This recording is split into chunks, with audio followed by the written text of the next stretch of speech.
no water in my house. I had no gas in my house. I've got 3 children.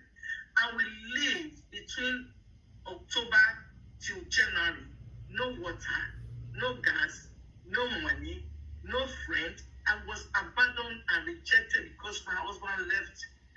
I was so stick to him. No friend, nobody. When I go to preach, I just preach and I come back home then.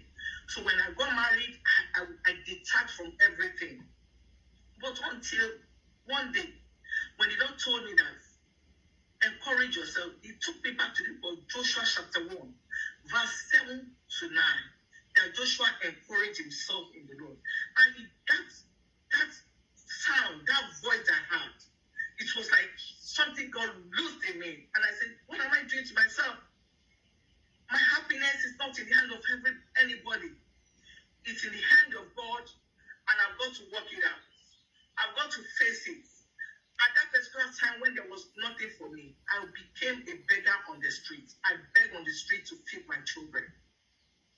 I begged food on the street to eat for children to drink milk. I begged for money to buy food on my table. And I was just thinking, God, in it, I was happy because on the street while I'm begging, I was able to preach to somebody. And after preaching to them, I just said, sorry, can I have like £1, €1 to just buy something for my kids? But I was happy even if I don't have anything because there's a peace in me. And I keep on going on. And my children, I go out with them and they look at me and say, Mom, when are we going to come out of this? I said, don't worry. We're going to come out of it. And gradually, I gathered little money on the street. The little money I was able to beg for. Out of it, some people look at me, pity me because of my children, and gave me money. And and the Lord told me one day, said, I made you to pass through this because there are so many women who are going through the same thing that you are going through. I want you to feel their pain.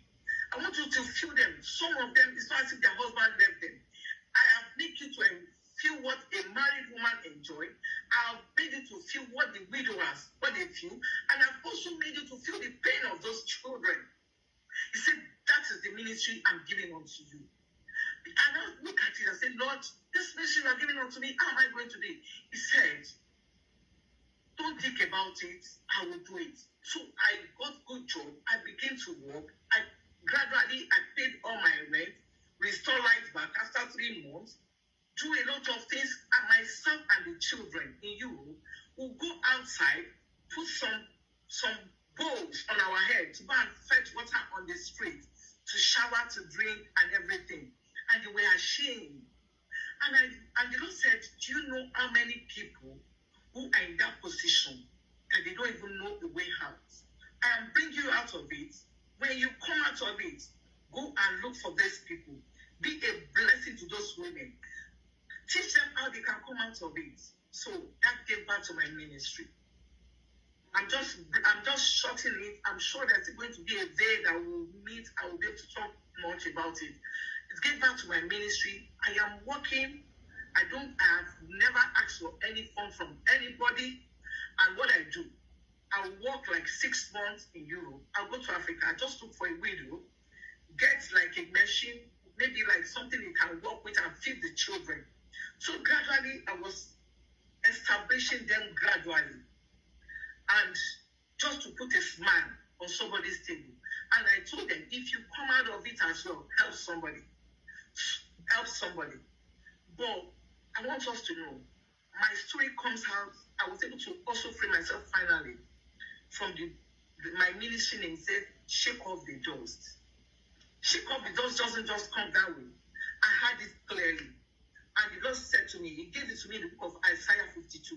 He said, all that you are thinking of, all that the world has put on you, all the things that you thought you would divorce, your voice cannot be heard again. You can't talk about marriage again. You can't talk about family again. He said, they are all doors. Shake it off you.